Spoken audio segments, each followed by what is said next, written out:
Hey Beth, thanks for being here for this interview today, and we're excited to talk with you about military spouse employment. Let's just start with talking about what you do here at Blue Star Families and your personal background and why you're so engaged on this topic. Sure. At Blue Star Families, I'm the Senior Advisor for Careers, which means I run our military spouse employment program. Okay. And it's kind of a twofold program. Part of it is we have career managers located across the country at our Blue Star chapter locations that they work directly with the spouse community there and the local employers there to connect military spouses to employers or resources to help them get job ready. And then the other part of it is developing our virtual platform called Spouse Force that allows military spouses to engage with our careers program regardless of if they're at a chapter location or not. And inside Spouse Force, we ask a lot of questions of military spouses around what they need to be successful, what they're interested in, kind of what skills they currently have, what skills do they wish they had. And we take all of that information to employment partners and policymakers to help inform them kind of the landscape around spouse employment. How many chapters are there across the country? So Blue Star Families is the largest chapter-based military nonprofit in the country, and we have just over 35 chapters, neighborhood chapters, and 10 of those are sponsored, meaning that we have funders that have provided funding to allow us to put paid staff on the ground there. Okay. And the other chapters right now are run by groups of volunteers. And so all across the country? All across the country, from DC to Hawaii. Okay. We even have virtual chapters overseas too. Okay, great. And you're a military spouse? Correct. So how long have you been a spouse, and what drove you to work here at Blue Star Families? So I've been active duty Army spouse since 2008, and I'm on right now literally in the middle of my 7th PCS in 10 years. And it's the very first time in 7 moves that I was able to maintain my job with Blue Star Families. Yeah. And so that's kind of what got me into spouse employment. Every time we had moved, I had kind of had to quit and start over. But prior to that, I was a mid-level executive at a Fortune 500. And I thought, well, they're a big international company. Clearly, I can move with them. And the answer was no, I couldn't. So I was getting really creative in my kind of job search and my career path. And when we moved overseas to Germany, I was forced to completely quit my job. Yeah. And that was the moment that I realized that military families shouldn't have to have this conversation. They shouldn't have to look at one another and say, okay, either you leave the service or I leave you. Yeah. Because that shouldn't be our reality, especially with technology and remote work and portability and international economy. So from Germany, I started working on spouse employment and then went directly over to South Korea and continued working on spouse employment. And then when we came back to DC, I was actually chatting with Blue Star Families to partner together and found myself in this position. Yeah. So I was happy to come on board to help work with such a great organization on something that I care so deeply about. Yeah, that sounds perfect. So what about Blue Star Families? We talked about it a little bit. What's the mission there for folks who aren't familiar with it, and what do you focus on? Sure. So the mission of Blue Star Families is to connect our military families into the communities in which they live. And we do this by providing opportunities for community engagement. So we partner with National Arts Foundation and National Parks Trust to get our families out in the community. We also do other things around those free museum passes and stuff. Yep. Right? Yeah, Blue Star Museums. Yeah. Yes. Yep. I get that. If you are a Blue Star family member, you have a free pass to, I think, 3,000 museums or something crazy around the country. But really, our intent is to get military families out and connected with their civilian communities, because our research tells us that military families feel increasingly misunderstood by our civilian counterparts, and therefore the divide between civilian and militaries is growing. And so we're working to bridge that gap by being able to get our families out in the communities, by being able to tell their story to folks that can help make decisions and help make an impact. So part of that is family programs around parks and museums and book clubs, and then part of that is my program around spouse employment, because we know when military families, when a military spouse is employed, they are more integrated into their community. And so we kind of take a 360 approach to helping military families, and my program is just one of those prongs. Okay, yeah, you do a lot of research on We a number do. of topics. We are a very data-driven organization, and that data has allowed us to inform a lot of policy. We helped inform the Military Spouse Hiring Act of 2018. What is that? That is the act that said, essentially the federal government needs to walk the talk. If they're going to talk about hiring military spouses, then they too need to hire military spouses. It also had DOD take each branch of service and say, hey, listen, spouse licensure is an issue.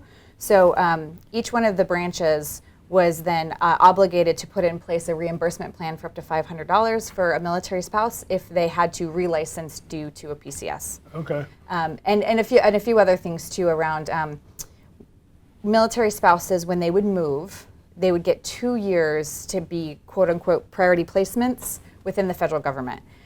And the Military Spouse Hiring Act of 2018 removed that timeline. So now you don't have to have PCS within 2 years. That hiring preference now. And that's a bill or that's a law? That's law. Okay, Yeah. so that's Yes. in place. Yes. But you're also working on some new legislation as well. Correct. We're the NDAA was just kind of marked up, I think, last week. Okay. And part of what we're working on there is introducing technology in a couple of ways. One, with the push for remote work and with DoD kind of providing certifications in remote work and kind of technology fields, we need to understand, can military installations stateside even accommodate that? What's the broadband access like? So part of the NDAA bill is to examine broadband here stateside. Another part of it is to leverage technology overseas, but in order to do that, we have to open up the SOFA and look at why folks like myself, who were forced to quit, like what can we do to renegotiate that part? So that bill was just marked up last week. I'm not sure where it stands now. We'll find out shortly. Sure. In addition to that, Blue Star Families is partnering with Hiring Our Heroes and a variety of organizations to work on the Second Ladies Initiative around spouse employment. And we have come together as a group of subject matter experts to essentially provide the Second Lady a guidebook for employers and policymakers to say why spouse employment matters, what's the economic impact of it, and how can we address it, and what would the benefit of that be. What's the timeline for that? I think our best practices and recommendations are due in October or November of this year. So Blue Star Families is an active part of that. We are, absolutely. We're leveraging the data that we have around military families and spouse employment specifically, as well as our reach out into the community through our chapters. Okay. In this interview is part of a larger module about military spouse employment, and in that we talked about some of the challenges faced by military spouses. You've already talked about one, that you're familiar with the portability and going to another country and trying to find employment. Are there any other challenges that you're personally familiar with and would like to address? Sure. I think living such a nomadic life, I think loss of connection is something that we face as a military family. And that's with employment, that's with friends, that's with family. And so Blue Star Families really fills that gap by, if you are part of a Blue Star Families chapter in Jacksonville, Florida, and you PCS to San Diego, you can join that Blue Star Families chapter there. So you have like instant connection to community, which allows us to connect you to professional mentors or resources to help you skill up or level up your resume to help you be more relevant. So I think connection is a big struggle that military spouses face.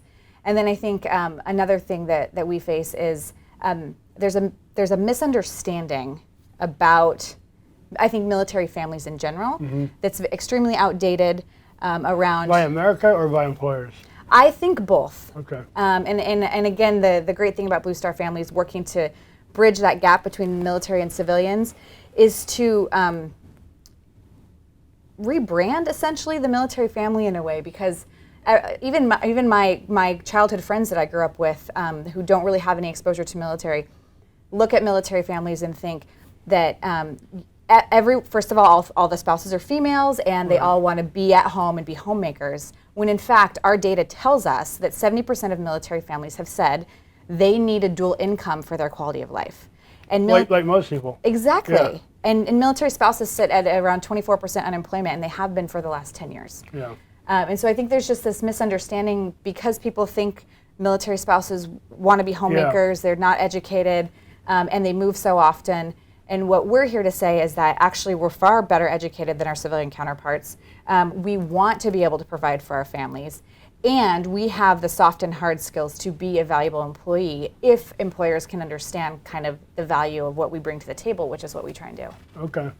And yeah, when you talked about connection, one of the things I talked about in an earlier module was when spouses pick up and move with their husband or wife, they often have to recreate a whole network, and that takes months and months to find out what the jobs are, who they know there. If they can just plug into a local Blue Star Families chapter, that changes everything for them. Absolutely. Yeah. Right now it takes, on average, military spouses looking for work, it takes them 9 months to get hired. And if you're a military family, then you know that in some cases that's half of your time there. So you've already wasted half of your time trying to get employed, and now you're probably, so it's it definitely can be a challenge finding those connections again. This interview is going to be viewed by a number of employers and also job seekers. So 2 different groups. What guidance and advice would you have for both of those groups related to military spouse resumes? Military spouse resumes, that's a good question. So for employers. Because they can be different then. Yeah, absolutely. For employers, I have kind of 2 pieces of information. One, a military spouse resume is not a veteran resume. So don't try and put it in the hands of your veteran recruiters. Don't try and treat it like a veteran resume. A veteran resume has, a tenured history of working relatively in the same field with just a bunch of crazy acronyms. And no breaks. A military spouse resume likely has gone through a variety of industries, maybe had a small break in career path, maybe held positions that was a 6-figure job and then went down to $12 an hour. So to understand a military spouse resume is to understand what a military spouse is. And that is someone who really is doing whatever they can to maintain some sort of level of being able to provide to their families. Sure. That is getting creative in finding that common thread in their job search. And so if you look at the resume and you see this person started out in consumer packaged goods, went into fitness, went into dental, went into industrial automation, went back into fitness, and then went into professional services, and you might think, well, shoot, I don't, Here, she's all over the place. Exactly. But in reality, if you look at that, you think, okay, clearly this person knows how to connect with accounts and customers. Clearly this person is organized and driven. Clearly this person can juggle. Clearly this person can manage some kind of finances. So it's a matter of stepping back from it and not getting distracted by, oh, well, they've never worked in X industry, so they probably wouldn't be a good fit. So I think it's, for the employers, it's don't treat us like veterans, and then 2, really understand what a military spouse is. We're educated, we're driven, we're creative, we've got soft skills that you can't pay for, and we're willing to be retrained or reskilled if that means long-term employment. And also some volunteer work. Absolutely. Right? And volunteer work, I encourage spouses to not list it as unpaid work. I encourage it to list it as experience because it's exactly what it is. And we're able to put ourselves in situations in a variety of different environments, so it allows us to adapt to any situation in the workplace as well. So I think there's just, again, it's about kind of rebranding and understanding what the military spouse is. And for job seekers, I can't stress enough that it's on you to tell your story.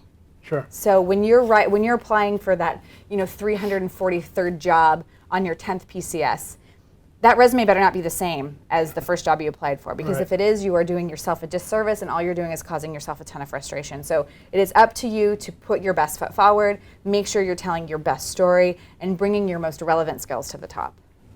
And your chapters, you work with spouses to help them do that, right? Yeah, absolutely. In our chapter locations, a lot of my career managers have really successful programs called coffee chats, and we partner with local military family Starbucks, and we bring in subject matter experts to talk about this exact thing, like how to answer the interview questions, how to rewrite your resume. We do mock interviews. We've actually had on-the-spot hiring fairs too at our coffee chats as well, either with that Starbucks directly or with small local businesses in the area. We invite them to coffee chats, and they say they're there for practice interviews, so everyone's not nervous, and then they'll hire on the spot. Yeah, that sounds great. Yeah. So I know you've already had some good success connecting with large companies that want to hire military spouses, large and medium and small, frankly. What are, if you want to talk about some of those companies that you're working with, but also what are those types of positions that they're hiring for? Sure. So the good thing about the spouse population is that we are as diverse as the employers that are looking to hire. Yeah. So military spouses have been placed in HR executive assisting in sales. They've been placed in counseling, healthcare, and education. And then a lot of web development, IT support, IT admin, project management. And if you just think of those job titles, they literally fit That's in every across. industry across the country. Yeah. So when I speak with employers again about re-educating them about who military spouses are, what's the business case to hiring them, I'm able to turn to this database of so many diverse backgrounds and so much education Sure. and talent and security clearances and languages spoken, that we're able to kind of fit ourselves into every industry across the board. That's fantastic, and that's a really important thing for employers to know is whatever their business is, there are spouses who can help them. Absolutely. Yeah. And that is a challenge you mentioned, because if you're moving near a base, you said PCS, so permanent change of station, to a military base, a lot of them aren't in major metropolitan areas. Yeah, I can speak from personal experience. Yeah. I came from Washington, D.C. to Columbus, Georgia. Yeah. And a lot of people say, well, what's near Columbus? Atlanta's 2 hours away. Yeah. So it's just far. It's very, very, very far from everything. But Sure. again, because I'm working remotely with Blue Star Families, Yeah. this is the first time in 7 moves that I'm able to actually keep my Keep your job. job. Yeah. That's great. Well, this has all been very helpful information for the job seekers and employers. Have I asked you all the right questions? Is there anything I haven't touched on that you would like to share with the audience? No, I think I really appreciate the fact that you're kind of cueing in on what employers need to know versus what job seekers need to know, Yeah. and that you appreciate the difference between a veteran and a military spouse. I think that's employers have they have the right intentions. They're like, oh, we absolutely want to help this. We have a veteran recruiting Right. program, so we'll do this too. Two very different And, groups. and it's a hard conversation to have Yeah. when I say you can't do veteran and. You can't. We are absolutely not in the same bucket. Yeah. We've transitioned 8, 10, 12 times. This veteran is transitioning the one time. Yeah. We've worked in a variety of industries. This veteran has worked in one. We may have gaps in our resume. They don't. So you can't veteran and us. Sure. If you want to hire military spouses, you really need a thoughtful, targeted message directly to that population, and you will be rewarded by skilled and dedicated employees. Yeah, sounds good. And the website is bluestarfamilies.org, is that correct? BlueStarFamilies.org/spouseforce if you want to learn about careers. Okay, great. Thank you. This is Beth Conlin from Blue Star Families. I hope you all learned a lot, and we look forward to working closely with Beth going forward.